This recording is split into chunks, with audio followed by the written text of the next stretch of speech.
सदन और मदन का मेरे अलावा इस जहां में कोई और नहीं है। दोनों बहुत ही मेहनतकश और ईमानदार हैं। इनकी काश्तकारी है और एक घर भी है। बहुत उम्दा। मेरी दोनों दुख्तर भी हुनर में लबरेज हैं। दोनों एक ही घर में जाएं और मिलजुल कर रहें। मेरे लिए इससे खुशी की बात और क्या हो सकती है। तो मेरा ये वादा रहा कि आने वाले दिनों में हम मदन और सुषमा और सदन और प्रभा का निकाह करवा देंगे। हाँ भाईजान, ये बहुत ही खुशी का मौका है। लीजिए, मुंह मीठा कीजिए। एक रोज मदन और सुषमा और सदन और प्रभा का निकाह मुकम्मल हो गया। पड़ोस की खाला ने उनका इस्तकबाल किया। खुश रहो, आबाद रहो। दूसरे दिन सदन और मदन ज़रात में जाने के लिए आमादा थे। सुषमा, हमारा खाना ले आओ। खाना बनने में अभी थोड़ा वक्त लगेगा। आप दोनों ज़रात जाएं, मैं खाना वहीं लेकर आ जाऊंगी। बहुत अच्छा। चंद लम्हों बाद प्रभा, प्रभा। हाँ अब्बा, मेरे सर में दर्द हो रहा है, तुम ये बर्तन धो लो। जी आपा जान। आपका ज़रात तो बहुत आलीशान और शानदार है। ये हमारी बरसों की मेहनत का सिला है।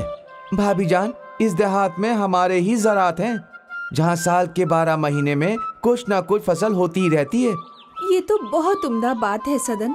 चलिए, अब मैं चलती हूँ। प्रभा, ये क्या है? तुमने अभी तक घर साफ नहीं किया? ओ आपा जान, मैं दूसरा काम कर रही थी। मैं तुरंत साफ सफाई कर देती हूँ। तुम कोई भी काम वक्त पर नहीं करती हो। चंद लम्हे में शाम हो जाएगी, अभी तक घर बिखरा पड़ा है। आपा, बस मैं तुरंत कर देती हूँ। सुषमा का रवैया प्रभा के साथ नाखेज होता जा रहा था। सुषमा को प्रभा से बहुत हसद थी, इसीलिए वो उसे रोज तंज और बातें सुनाया करती थी। अब तो रोज सुषमा प्रभा से लड़ने के तरीके ढूंढा करती। जल्द ही सदन और मदन को समझ में आ गया था कि उनकी बीवियों के बीच नाइत्तेफाकी बढ़ती जा रही है। एक शब्द, सुनिए, क्या वाकई में साल के 12 महीने आपके ज़रात में फसल पैदा होती है? हाँ, क्यों? ऐसे क्यों पूछ रही हो? सुनिए ना, अब दोनों भाइयों में बड़े हैं, तो आपका शज़रात पर ज्यादा हक हुआ ना? क्या मतलब है तुम्हारा? मतलब ये है कि मैं इस घर में नहीं रहना चाहती हूँ। प्रभा और मेरे बीच रोज लड़ाई झगड़े होते हैं। ऐसा चलता रहा तो एक रोज हम दोनों एक दूसरे के दुश्मन बन जाएंगे। इससे अच्छा है हम कहीं और बसर कर लें। लेकिन हम कहाँ रहेंगे? हम लोग आपके ज़रात में घर बनाकर वहीं बसर करेंगे। आप एक काम करिए ना कि सदन भाईजान को ये घर दे दीजिए और वो ज़रात हम ले लेंगे। इससे मुस्तकबिल में भी कभी हमारे बीच कोई तकरार नहीं होगी। बात तो तुम्हारी सही है। मैं कल मदन से इस बारे में गुफ्तगू करता हूँ। भाई सदन, तुमने हमेशा मेरी बात पर अमल किया है। हाँ भाईजान, आप बड़े हैं, आपकी बातों को मानना मेरा फर्ज है। आज मैं तुम्हें अपना एक फैसला सुनाने वाला हूँ। जी भाईजान, ये ज़रात और घर हम दोनों का है, लेकिन अब हमें तकसीम करना होगा। ये ज़रात आज मैं अपने हिस्से में लूंगा और घर तुम रखो। लेकिन भाईजान, क्या हम साथ में नहीं रह सकते जैसे अब तक रहते आए हैं? तुम तो जानते हो, सुषमा और प्रभा दोनों में किसी न किसी बात को लेकर झगड़ा होता है। इससे तो अच्छा है कि हम तकसीम कर लें और अलहदा हो जाएं, और मुस्तकबिल में फिर कोई लड़ाई झगड़ा ना हो। इसके लिए ये बहुत ज़रूरी है कि हम आपस में अक्लमंदी से तकसीम कर लें। बेहतर है भाईजान, जैसा आप बेहतर समझें। मालूम नहीं भाईजान ने ये फैसला क्यों किया है। जो भी हो, हमें उनके हुक्म की तामील करनी चाहिए। शायद आपा जान को अलहदा रहने में ही खुशी मिले।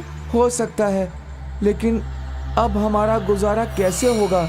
ज़रात भाईजान के हिस्से में चले गए। आप घर के सामने जो जगह है वहाँ सब्जियाँ पैदावार कीजिए और मैं टोकरी बनाकर फरोख्त करूँगी। इससे हमारी रोजी रोटी चल जाएगी। बेहतर है, जैसे अल्लाह की मसलियत है। और फिर सदन ने घर के बाहर ही सब्जियों में बीज डाल दिए और प्रभा भी टोकरियां फरोख्त करने लगी। 1 महीने बाद एक जख्मी चिड़िया उड़ते हुए आई। अरे रे रे रे, इसके तो पाँव में चोट लगी है। प्रभा, प्रभा, जी कहिए। थोड़ा हल्दी का लुआब लाओ, ये परिंदा जख्मी है, इसके पैरों पर लगाना पड़ेगा। अब बहुत जल्द तुम बेहतर हो जाओगे मेरे नन्हे दोस्त, और फिर से उड़ान भर सकोगे। अब चंद लम्हे यहीं आराम करो। चंद लम्हों बाद वो परिंदा परवास हो गया। प्रभा, प्रभा, प्रभा, ये देखो, हमारा नन्हा दोस्त हमारे लिए कुछ लाया है। ये देखो क्या है। अरे वाह, ये तो कद्दू के बीज हैं।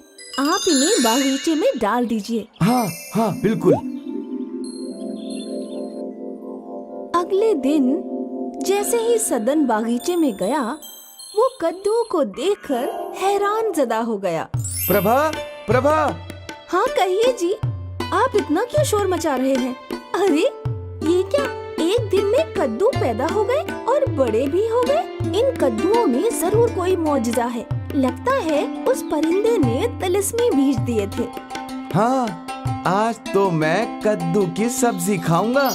चलो इन्हें अंदर लेकर चलते हैं। सदन और प्रभा कद्दू घर के अंदर ले गए और फिर जैसे ही सदन ने कद्दू काटा, अरे रे रे रे, या खुदा, इतना सारा सोना! अपनी पूरी जिंदगी में मैंने पहली बार इतना सोना देखा है। मैंने भी। आप दूसरा काटिए। सभी कद्दुओं में उन्हें सोना ही मिला। अब जब मदन उनसे मिलने आया तो उन्होंने पूरा वाकया उसे बताया। अच्छा, ये बात है। बेहतर है, तो मैं तुम दोनों के लिए बेहद खुश हूँ। मदन घर आया और उसने ये सब सुषमा से जिक्र किया। अच्छा, तो इसीलिए वो इतने दौलतमंद बन गए। बेहतर है ना। सुषमा के दिल में बबूगजी फिर से लालच का बीज पैदा हो गया। आप एक काम कीजिए, उस परिंदे को पकड़कर उसकी टांग तोड़ दीजिए और फिर मैं भी उसकी मदद करूंगी। इससे हम भी दौलतमंद बन जाएंगे। क्या ऐसा करना मुनासिब है?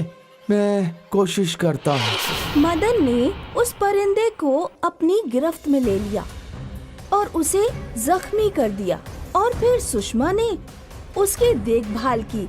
परिंदा उड़ गया और दूसरे दिन परिंदे ने उन्हें एक बक्सा दे दिया। इसमें भी कद्दू के बीज थे। उन्होंने कद्दू के बीज बोए और एक ही दिन में वो कद्दू पैदा हो गए। दूसरे दिन